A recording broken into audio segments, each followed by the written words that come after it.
ಯಾವತ್ ಈ ಕಂಬ ಬೀಳ್ತದ ಅವತ್ ಈ ಜಗತ್ತು ಮುಗಿದು ಬಿಡ್ತದ. ಇದು ಮಹಾರಾಷ್ಟ್ರದ 5,000 ವರ್ಷಗಳ ಹಳೆಯ ಕೇದಾರೇಶ್ವರ ಮಂದಿರ. ಬರೀ ಒಂದೇ ಒಂದು ಕಂಬದ ಆಸರೆ ಮೇಗ ನಿಂತದಂತ. ಉಳಿದ 3 ಕಂಬಗಳು ಮುರಿದು ಬಿದ್ದಾವ. ಇತಿಹಾಸದ ಪ್ರಕಾರ ಕೆಲವು 1000 ವರ್ಷಗಳ ನಂತರ ಈ ಕಂಬನೂ ಕೂಡ ಮುರಿದು ಬೀಳ್ತದ ಅಂತ ಹೇಳ್ತಾರ. ಆಗ ಒಂದು ಯುಗ ಅಂತ್ಯ ಆಗ್ತದಂತ. ಮೊದಲನೇ ಕಂಬ ಸತ್ಯಯುಗ ಮುಗಿದ ಮ್ಯಾಗ ಮುರಿದು ಬಿದ್ದಿತ್ತು. 2ನೇ ಕಂಬ ತ್ರೇತಾಯುಗ, 3ನೇ ಕಂಬ ದ್ವಾಪರ ಯುಗ ಅಂತ ಹೇಳ್ತಾರ. ಕೆಲವರು ಹೇಳ್ತಾರ ಕಲಿಯುಗ ಮುಗಿದ ಮೇಲೆ ಈ ಕಂಬ ಮುರಿದು ಬೀಳ್ತದ ಅಂತ. ಹಾಗೆ ಭೂಮಿಯ ಅಂತ್ಯನೂ ಕೂಡ ಆಗ್ತದ ಅಂತ ಹೇಳ್ತಾರ.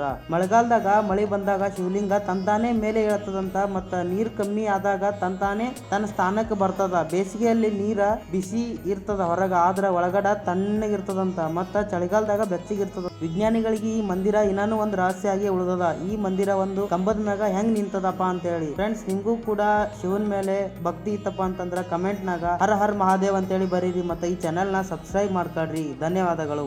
ಫ್ರೆಂಡ್ಸ್, ಇಲ್ಲಿ ತನಕ ಕೈಲಾಸ ಪರ್ವತ ಯಾರ ಕೈಯಿಂದನೂ ಹತ್ಲಕ್ ಆಗಿಲ್ಲ. ಯಾಕಪ್ಪ ಅಂತಂದ್ರ ಪುರಾಣಗಳ ಪ್ರಕಾರ ಇಲ್ಲಿ ಸ್ವಯಂ ಮಹಾದೇವ ನೆಲೆಸಿದ್ದಾರ. ಕೈಲಾಸ ಪರ್ವತ ಅಚ್ಚರಿಯ ರಹಸ್ಯಗಳಿಂದ ಕೂಡಿದೆ. ಆ ರಹಸ್ಯಗಳನ್ನ ಇಲ್ಲಿಯವರೆಗೂ ವಿಜ್ಞಾನಿಗಳ ಕೈಯಿಂದ ಕಂಡು ಹಿಡ್ಲಿಕ್ಕೆ ಆಗಿಲ್ಲ. ಇಲ್ಲಿಯವರೆಗೂ ಯಾರು ಕೈಲಾಸ ಪರ್ವತ ಹತ್ತಿ ಮುಗಿಸಿಲ್ಲ. ಯಾರು ಹತ್ತೋ ಪ್ರಯತ್ನ ಮಾಡಿದ್ರು ಕೂಡ ಅವರು ಹೇಳೋ ಮಾತುಗಳು ಏನಪ್ಪಾ ಅಂತಂದ್ರ ಅಲ್ಲಿ ಒಂದು ಶಕ್ತಿ ಇದೆ. ಸಮಯ ನಾವು ಅಂದ್ಕೊಂಡದಕ್ಕಿಂತ ವೇಗವಾಗಿ ಓಡ್ತದ.